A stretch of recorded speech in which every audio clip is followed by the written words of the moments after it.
Assalamualaikum warahmatullahi wabarakatuh.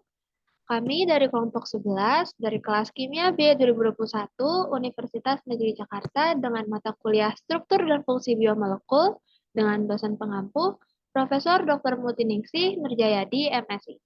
Pada kesempatan kali ini, kami kelompok 11 akan mempresentasikan tentang fat soluble vitamin yang terdiri dari vitamin A, vitamin D, vitamin E, dan juga vitamin K.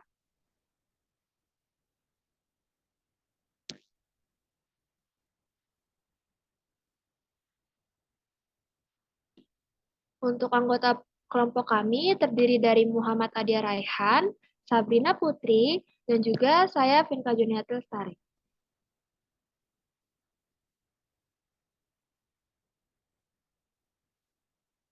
Topik pembahasan yang akan kami sampaikan pada presentasi kali ini, yang pertama ada pendahuluan, yang kedua ada vitamin A, ketiga ada vitamin D, keempat ada vitamin E, kelima ada vitamin K, dan yang terakhir ada penutup.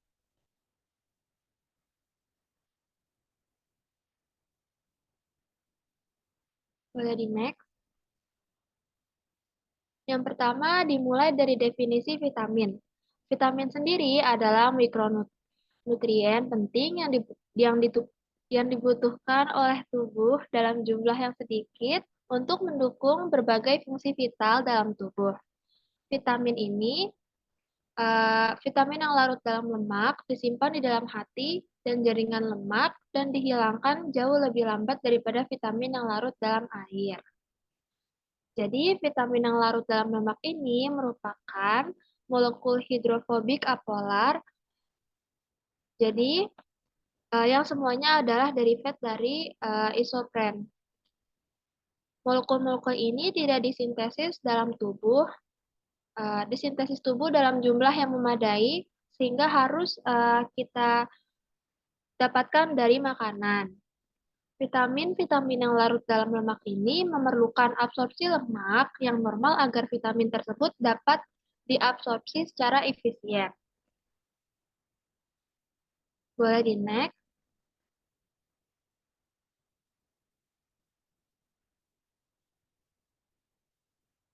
Jadi seperti yang tadi sudah disampaikan, definisi dari vitamin larut lemak, dia itu memiliki bentuk apolar hidrofobik yang hanya dapat diabsorpsi apabila ada absorpsi lipid atau lemak.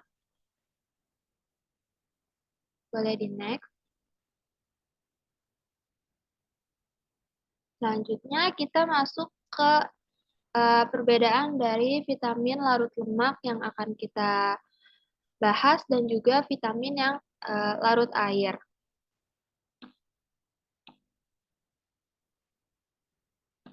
Oke, jadi untuk vitamin yang larut air dan juga larut lemak ini pada komposisi kimianya sangat jelas sekali ciri khas dari vitamin larut lemak ini hanya mengandung atom C, atom atom hidrogen dan juga uh, oksigen.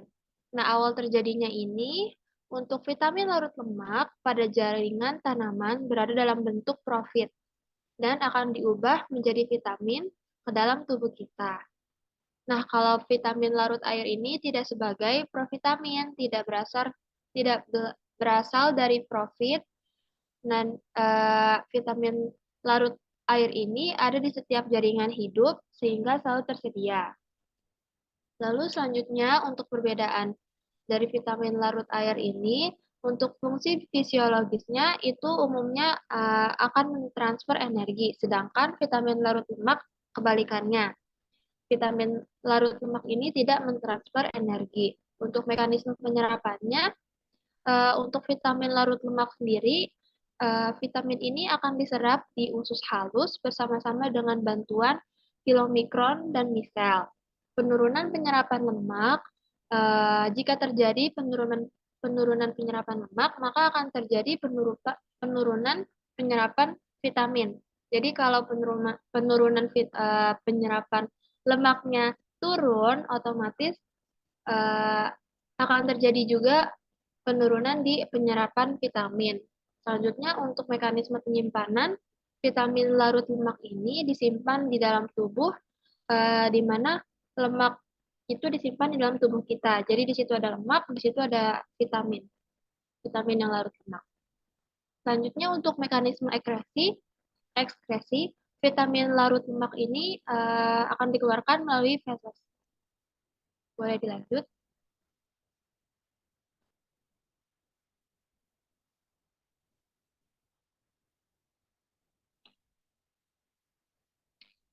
Oke, sebelum masuk ke vitamin yang pertama, ada tambahan perbedaan yang bisa jelas sekali kita tahu, yaitu perbedaan utama antara vitamin yang larut air dan vitamin yang larut dalam lemak adalah bagaimana tubuh menyerap dan menyimpannya. Jadi jenis vitamin larut air ini akan diserap bersamaan dengan air, sedangkan untuk vitamin larut lemak akan diserap bersama dengan lemak. Oke, kita masuk ke dalam vitamin yang pertama, yaitu vitamin A. Vitamin A merupakan salah satu vitamin yang larut dalam lemak. Jadi, ini merupakan vitamin larut lemak yang pertama kali ditemukan. Di dalam aktivitas vitamin A ini terdapat sejumlah ikatan organik yang semuanya ini mengandung gelang beta ion di dalam struktur molekulnya. Untuk deret homolog vitamin A, yaitu ada vitamin A alkohol, vitamin A aldehida, dan juga vitamin A asam. Nah, jadi vitamin A merupakan jenis vitamin yang aktif dan terdapat dalam beberapa bentuk. Jadi ada 4 bentuk. Dalam bentuk alkohol yaitu retinol, dalam bentuk aldehida yaitu retinal, dalam bentuk asam yaitu asam retinoat, dan yang terakhir ada dalam bentuk ester yaitu ester retinil. Untuk oke, boleh dilanjut.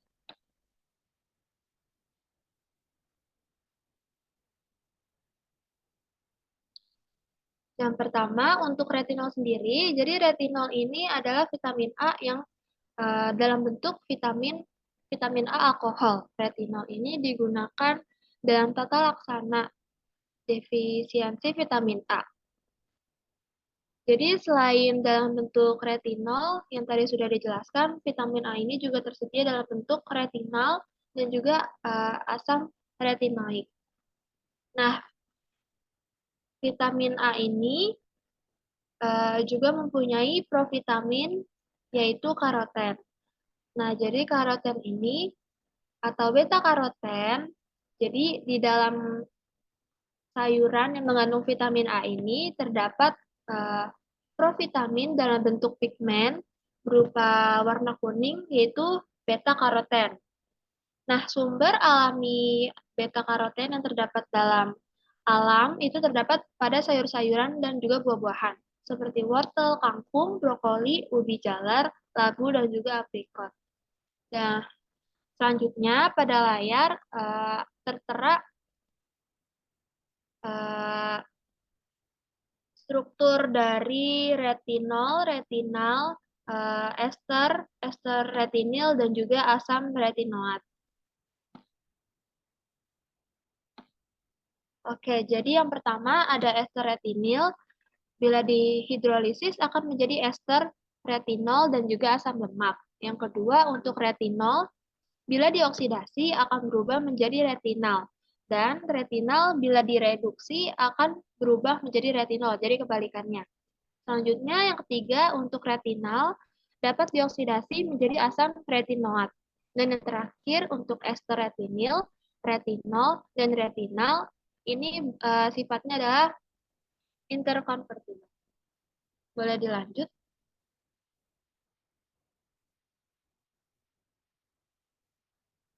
Selanjutnya masuk ke dalam sifat dari vitamin A. Vitamin A ini stabil pada temperatur yang agak tinggi. Selanjutnya vitamin A tahan terhadap panas cahaya dan juga alkali.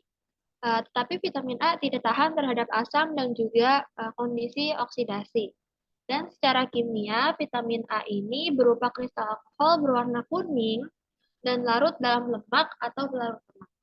Di sini terdapat struktur molekul dari vitamin A.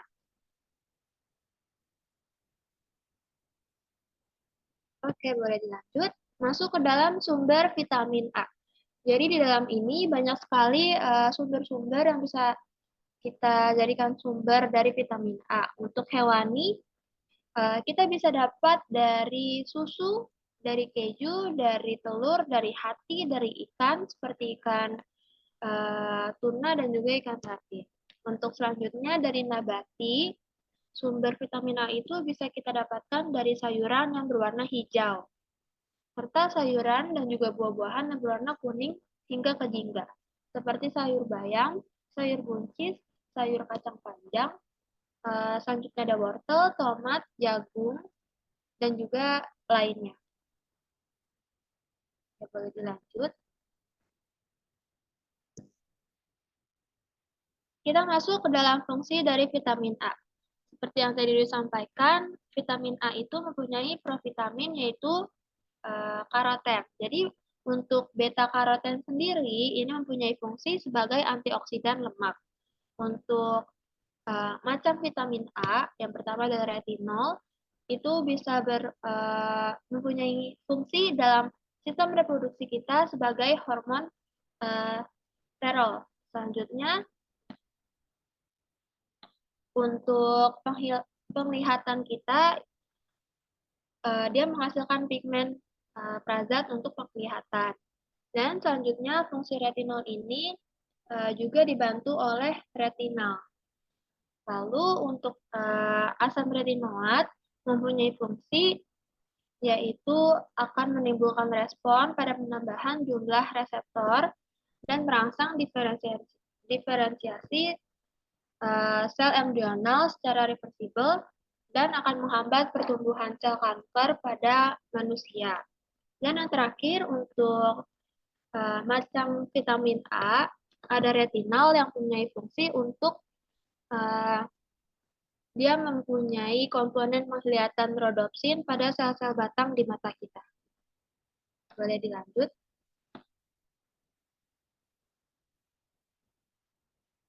Nah, selanjutnya terdapat defisiensi vitamin A.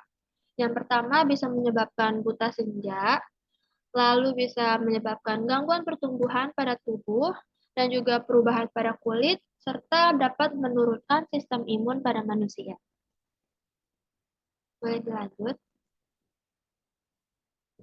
Oke, akan masuk ke dalam vitamin D yang akan disampaikan oleh Muhammad Arya. Baik, terima kasih Vinka. Selanjutnya ini adalah vitamin D. Vitamin D ini merupakan golongan sterol yang memiliki fungsi seperti hormon. Vitamin D juga dikenal sebagai dengan kalsiferol, di mana vitamin D ini kita akan membahas lebih dalam mengenai D2 dan D3 dengan struktur kimianya yang bisa dilihat dari sebelah kiri.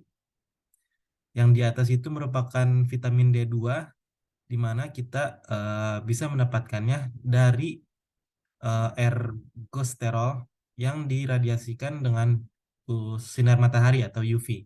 Kemudian vitamin D3 yang ada di bawah ini kita didapatkan atau kita sintesis melalui dengan 7 dehidrokolesterol dengan menggunakan sinar matahari UV radiasi matahari. Dan D2 ini memiliki nama yaitu ergokalsiferol, sedangkan vitamin D3 ini memiliki nama kolekalsiferol. Nah, untuk sumbernya vitamin D ini bisa berasal dari hewani, bisa berasal dari tumbuhan juga. Uh, Vitamin D yang berasal dari hewan ini biasanya merupakan vitamin D3, sedangkan vitamin D2 yang berupa provitamin D, orgesterol atau awal dari 7 dehidrokolesterol tersebut berasal tersebar luas di dalam tanaman.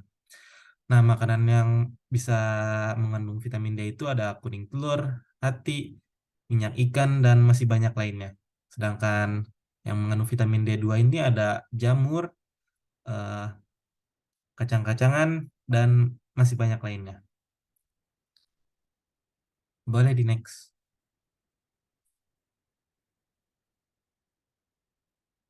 Kemudian selanjutnya ini adalah fungsi dari vitamin D. Vitamin D2 dan D3 ini memiliki beberapa fungsi. Salah satunya adalah membantu tubuh untuk menyerap kalsium dan fosfor.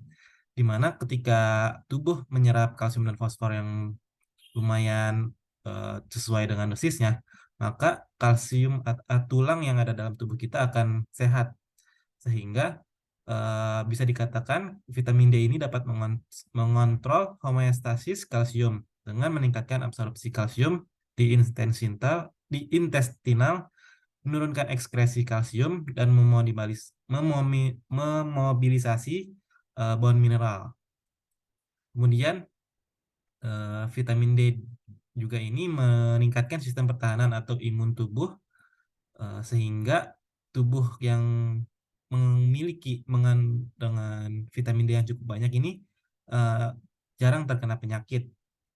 Yang terakhir ini adalah dapat mencegah berbagai macam penyakit dalam tubuh seperti eh, penyakit gondok atau penyakit dalam tiroid. Boleh di next.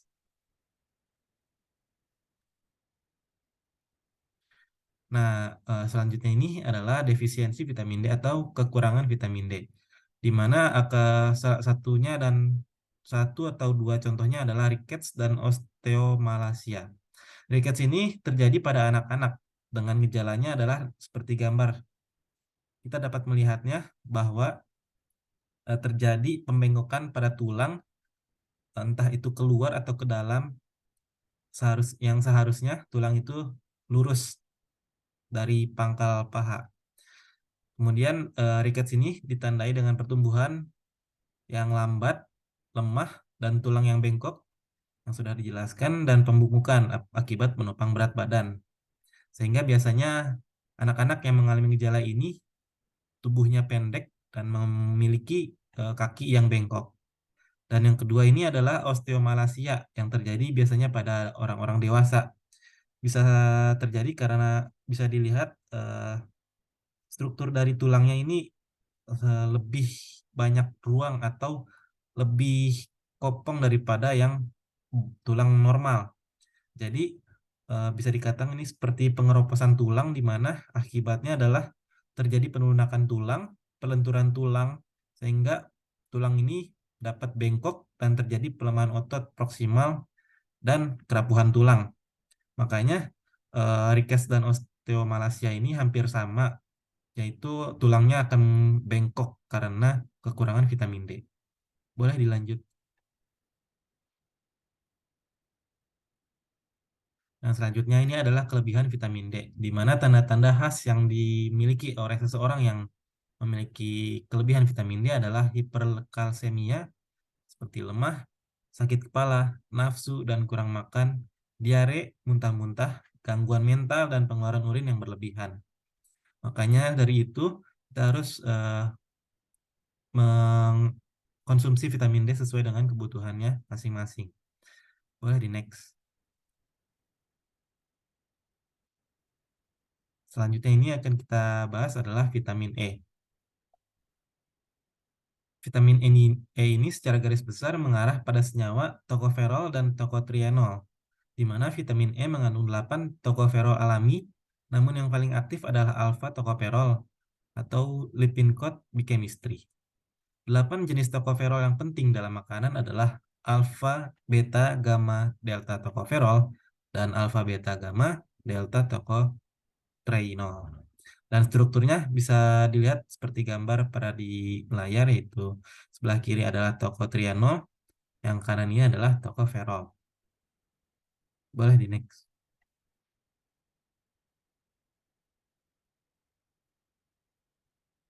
Selanjutnya adalah sumber vitamin E. Sumber vitamin ini sama seperti vitamin D dan vitamin-vitamin sebelumnya, itu berasal dari hewan dan tanaman. Di mana yang berasal dari hewan ini biasanya terdapat dalam daging, mentega, susu, atau telur. Kemudian yang berasal dari tanaman yaitu adalah gandum, padi, minyak kacang, minyak jagung, minyak biji kapas dan kecambah, serta yang lainnya. Boleh di next.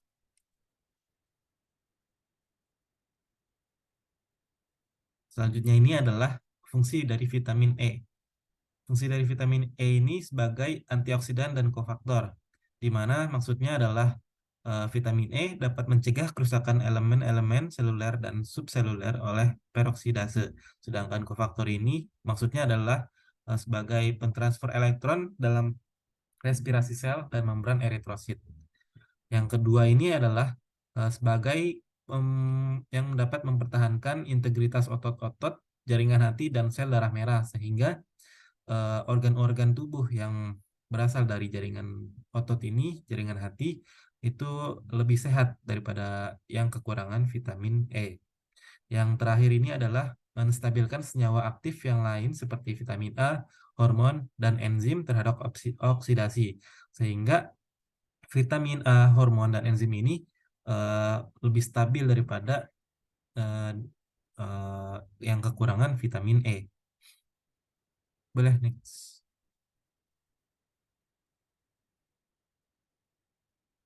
Kemudian apabila kita mengalami atau kekurangan vitamin E ini adalah salah satunya seperti hemolisis eritrosit,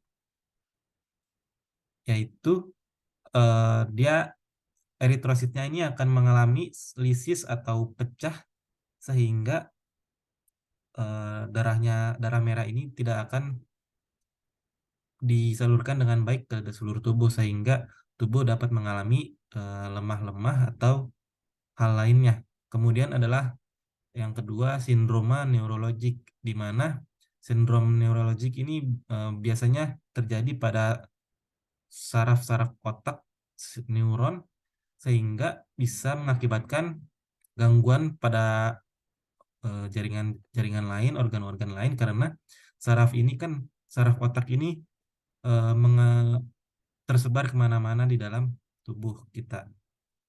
Boleh di next.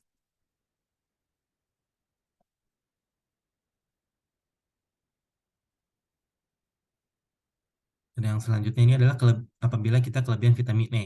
Jika dikonsumsi secara berlebihan, vitamin E ini dapat menyebabkan efek samping seperti diare, sakit kepala, tubuh menjadi lemas, gangguan pada penglihatan, perut kembung, dan mual. Boleh di next. Selanjutnya akan dibahas oleh Sabrina Putri. Baik, selanjutnya vitamin K.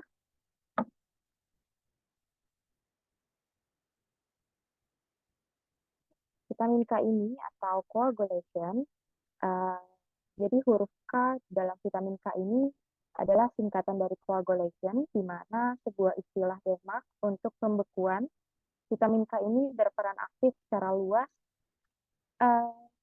berbagai kegiatan biologis termasuk regulasi kalsium, metabolisme, dan jaringan pertumbuhan dan proliferasi sel.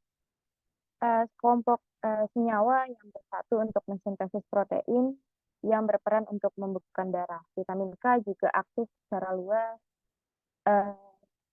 berbagai kegiatan biologis termasuk regulasi kalsium metabolisme dalam jaringan pertumbuhan dan proliferasi sel oksidatif stres, reaksi inflamasi dan pembekuan darah dan hemostatis. Vitamin K ini penting dalam koagulasi atau yang juga dikenal sebagai pembekuan darah. Vitamin K juga berfungsi mencegah pendarahan yang berlebihan. Vitamin K adalah vitamin yang larut dalam lemak. Vitamin K juga stabil terhadap panas, peka terhadap sinar, sehingga tempat penyimpanannya harus berwarna gelap. Selanjutnya, fungsi dari vitamin K yaitu memelihara kadar normal dari faktor-faktor pembekuan darah, menjaga kesehatan tulang dan jantung, menguatkan sistem kekebalan tubuh, memperbanyak asupan vitamin K2 juga beresiko lebih rendah mengidap diabetes tipe 2 karena sensitivitas jaringan tubuh terhadap hormon insulin meningkat dan mencegah perdarahan parah ketika mengalami luka. Selanjutnya jenis vitamin K. Jadi vitamin K ini terbagi menjadi 3, ada vitamin K1, vitamin K2, dan vitamin K3. Untuk vitamin K1 atau sering disebut piloquinone, ini adalah jenis vitamin dari makanan sehari-hari seperti sayuran berdaun hijau dan beberapa sayuran lainnya. Dari seluruh asupan vitamin K yang sekitar 75-90% diantaranya merupakan vitamin K1, dan vitamin K1 ini berfungsi untuk membentuk tulang, menjalankan proses pembekuan darah, metabolisme pembuluh darah, dan memperkuat protein khusus yang berikatan dengan kalsium. Selanjutnya, vitamin K2 atau sering disebut sebagai menakwinone terbagi menjadi beberapa tipe, MK4 hingga MK13, dengan melihat panjang rantai sisinya. Vitamin K2 ini berfungsi untuk menjaga kepadatan tulang, membantu kerja osteokalsin, menjaga kesehatan jantung dan pembuluh darah, menurunkan resiko kanker, dan berpotensi mengurangi gejala gangguan kecemasan. Sumber utama dari vitamin K2 ini yaitu makanan fermentasi dan produk hewani. Selanjutnya yang terakhir adalah vitamin K3 atau yang sering disebut menadion. Vitamin ini adalah vitamin sintesis yang tidak ditemukan pada sumber makanan alami. Vitamin ini akan diubah menjadi vitamin K2 dengan bantuan organ hati sebelum bisa dimanfaatkan. Peneliti berkata vitamin K3 ini bahaya bagi kesehatan. Jadi vitamin K3 ini bahaya bagi kesehatan karena penggunaan suplemen menadion pada manusia ini tidak disarankan karena dapat meningkatkan resiko kerusakan hati dan sel darah merah. Namun vitamin ini terdapat manfaatnya juga, yaitu mampu mematikan sel kanker, usus besar dan rektum, payudara serta ginjal dengan cara mengaktifkan protein khusus dan memiliki sifat antibakteri yang mampu menghambat pertumbuhan Helicobacter pylori yang merupakan penyebab umum infeksi lambung. Selanjutnya, struktur dari vitamin K. Di sebelah kiri ini adalah vitamin K1 atau yang sering disebut piloquinone. Ya, ini kedua jenis vitamin K mengandung cincin naphthoquinone dan rantai samping alifatik. Piloquinone mempunyai rantai samping ketiol. Lalu ada vitamin K atau menakwinone. Pada vitamin K, rantai samping terdiri dari sejumlah residu isoprenoid tidak jenuh dengan jumlah residu yang berbeda-beda. Jadi, semua kelompok vitamin K ini mempunyai cincin naphthoquinone yang mengandung gugus metil serta berbagai variasi rantai samping alifatik yang terikat pada posisi 3. Naphthoquinone merupakan gugus fungsional sehingga peran vitamin K semuanya sama. Piloquinone untuk vitamin K1 mempunyai beberapa rantai samping isoprenoid dan satu bersifat tidak jenuh. Menakwinone mempunyai sejumlah rantai samping thioprenoid yang bersifat tidak jenuh. Adapun fakta menarik dari vitamin K ini, yang pertama, vitamin K ini dapat rusak karena cahaya dan kondisinya. Yang kedua, relatif stabil terhadap suhu dan oksigen. Dan yang terakhir, pada proses hidrogenasi, ikatan rangkap pada rantai samping dapat diserang oleh oksigen sehingga terjadi penurunan aktivitas. Lalu hubungan vitamin K dengan pembekuan darah, yaitu gumpalan darah yang terbuat dari platelet dan fibrin yang berhubungan silang bergantung pada aktivitas sejumlah protein. Protein-protein tersebut adalah protein tergantung vitamin K. Ini berarti reaksi dalam biosintesis protein tersebut tergantung vitamin K. Reaksi ini terjadi dalam hati sebelum dikeluarkan ke dalam aliran darah. Lalu dari mana sumber vitamin K? Jadi sumber vitamin K ini ada 3. Yang pertama pada hewan, jadi vitamin K terdapat dalam keju, daging, jeroan, hati sapi dan ayam, telur, susu, makanan laut, ikan, dan udang. Lalu pada tumbuhan, vitamin K ini terdapat dalam sayuran berdaun, bayam, kol, bunga kol, kacang, buah, dan minyak. Lalu bakteri dalam usus besar mensintesis sejumlah besar vitamin K2. Selanjutnya, kebutuhan vitamin K. Pada anak, bayi berusia 0-6 bulan membutuhkan 2 mikrogram per hari. Bayi usia 7-12 bulan membutuhkan 25 mikrogram per hari. Usia 1-3 tahun membutuhkan 30 mikrogram per hari. Usia 4-8 tahun membutuhkan 55 55 mikrogram per hari, usia 9-13 membutuhkan 60 mikrogram per hari, dan usia 14-18 tahun termasuk hamil dan menyusui ini membutuhkan 75 mikrogram per hari. Pada dewasa pria usia lebih dari 19 tahun, jumlah vitamin K yang dibutuhkan adalah 120 mikrogram per hari. Pada wanita usia lebih dari 19 tahun termasuk hamil dan menyusui, jumlah vitamin K yang dibutuhkan adalah 90 mikrogram per hari. Selanjutnya, apa yang terjadi jika kekurangan vitamin K? Yang pertama, jika kekurangan vitamin K ini akan meningkatkan risiko terkena osteoporosis pada penyakit jantung, mudah memar dan lukanya sulit sembuh, dapat mengalami pendarahan ketika memarnya biasa, mengalami gumpalan darah kecil di bawah kuku, berdarah di selaput lendir yang melapisi bagian dalam tubuh, mengeluarkan tinja dengan konsistensi seperti bola hitam gelap karena darah.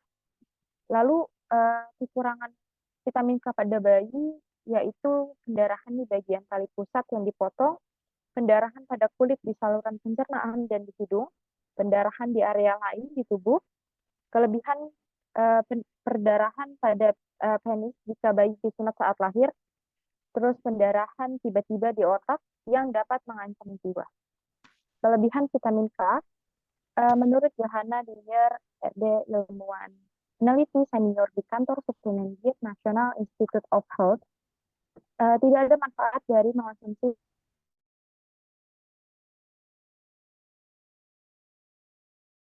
vitamin lebih banyak dalam jumlah yang berlebihan dapat mengalami masalah kesehatan. Biasanya masalah kesehatan akibat overdosis vitamin dapat diatasi dengan mengurangi jumlah vitamin. Namun, ada juga beberapa kondisi yang tidak dapat diatasi semudah itu, sehingga memerlukan penanganan medis yang lebih. Efek kelebihan vitamin K ini yang pertama sulit menelan, nafsu makan berkurang, sesak napas, sakit kepala, ruam pada kulit, keringat berlebihan, gangguan cemas, hingga kaku otot. Selanjutnya, peran vitamin larut lemak dalam metabolisme energi. Berdasarkan pembahasan dari masing-masing vitamin larut lemak di atas, dapat diketahui bahwa vitamin larut lemak tidak berperan dalam metabolisme energi. Hanya vitamin K yang memiliki peran dalam produksi energi dan transport elektron, tetapi tidak pada tubuh manusia, melainkan pada tumbuhan dan bakteri. Hal ini disebabkan vitamin K tidak digunakan oleh tumbuhan dan bakteri untuk pembekuan darah. Bentuk kehidupan tumbuhan dan bakteri tidak memerlukan darah. Baik, jadi kesimpulannya adalah yang pertama vitamin A, D, E, dan K ini adalah merupakan vitamin yang larut dalam lemak. Yang kedua, aktivitas biologi vitamin A sangat penting dalam diferensiasi sel dan penglihatan. Yang ketiga, vitamin D sangat penting dalam pemeliharaan kadar kalsium dalam plasma dan pemeliharaan sistem saraf. Yang keempat, aktivitas biologis vitamin E penting dalam menangkal radikal bebas. Yang kelima, vitamin K penting dalam pembekuan darah, mineralisasi tulang, dan menjaga kesehatan jantung. Yang keenam, peran vitamin larut lemak dalam metabolisme energi tidak ada dalam tubuh manusia. Baik, sekian dari kelompok kami, kurang lebihnya mohon maaf. Wassalamualaikum warahmatullahi wabarakatuh.